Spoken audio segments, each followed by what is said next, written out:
এটা একটু স্কেজুলিংটা দেখতে হবে, কারণ এখনো তো সিনেপ্লেক্স আসলে স্কেজুলগুলো বের করে নাই। তো ওইটা খুব এক্সাইটমেন্ট কাজ করছে। আর আমার খুব মজা লাগছে যে প্রত্যেকটা মুভিতেই তারা নতুনভাবে আসছে, এমন না যে something that we have seen before. প্রত্যেকটা অ্যাক্টরকে যে তাদের রেসপেক্টিভ ডিরেক্টর নতুনভাবে নিয়ে আসছে, তো ঈদে মানে খুব এবার মনে হয় যে জমজমাট একটা মানে হাঁটাহাঁটি হবে। তা তো অবশ্যই।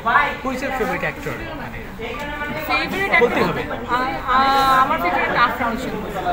I really love him. আর মানে আমার মনে হয় যে ওনার প্রতি আমার যে এফেকশনটা কাজ করে সেটার একটা মূল কারণ হচ্ছে যে ওনার কমিক টাইমিংটা খুব ভালো। আর আমি খুব লাইট হার্টেড জিনিসপত্র দেখতে পছন্দ করি, আমি মানুষটাও খুব জলি, আমি এই যে থ্রিলার এইসব মানে হার্ড হিটিং গল্প বেশি দেখতে পছন্দ করি না। তো ওনার আসলে মানে কমেডি নিয়ে যেহেতু উনি অনেক কাজ করেছে আর এত ন্যাচারালভাবে সে কমিক টাইমিংটা ধরতে পারে। আর ইকুয়ালি ওয়েল আমি যখন ওনার সুরঙ্গ মুভিটা দেখছি, যে একটা মুভিতে ওনার যে ক্যারেক্টারের যে মানে আমি বলবো যে গ্রেডিংটা হয়েছে, যে এক টাইমে সে সিরিয়াস, এক টাইমে সে প্রেমে মগ্ন, এক টাইমে সে কমিক টাইমিং নিয়ে সে মানে হি ইজ প্লেইং অ্যারাউন্ড, মানে একটা মুভিতে যে এত ইমোশন সে ডিসপ্লে করতে পেরেছে, আই থিঙ্ক ট্রুলি মানে এটা একটা মানে অস্কার ওয়ার্থি পারফরমেন্স এটা। আপনিও খুব ন্যাচারাল, মানে আপনার থ্যাংক ইউ। সিরিজটা দেখছি আমি, আউটস্ট্যান্ডিং সিরিজ না, মানে ফিল্ম ছিল, খুব ভালো লাগছে আমার। আপনার কান্না দেখেও কান্না পাচ্ছে, এটা ভালো মানে যে।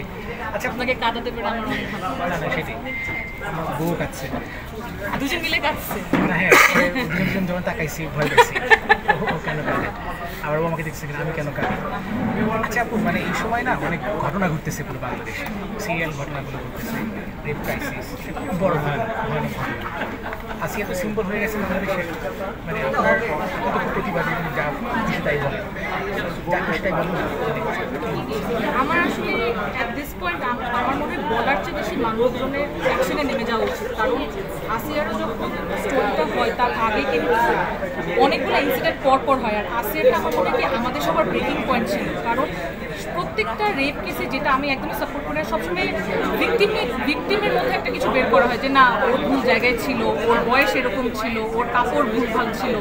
আসিয়ারটা কি বলবো, সে তার ফ্যামিলির বাসায় ছিল, তাকে মানে তার বাবা মা ড্রপ অফ করেছে তার বোনের বাসায়, মানে এটা হচ্ছে the highest form of protection. সে একটা 8 বছরের মেয়ে, আর তাকে মানে এটা যখন আমাদের সবার ব্রেকিং পয়েন্ট হয়ে আমি দেখলাম যে এই যে রোজার মধ্যে যে সবাই রাস্তায় নামলাম, আমার মনে হয় যে এতদিন যে ভয়টা কাজ করছিল না, একত্রিত হয়ে যখন আমিও এটা মিস করেছি, কারণ সকালবেলা উঠে আমি দেখেছি যে রাতের প্রোটেস্টটা হয়ে গিয়েছে।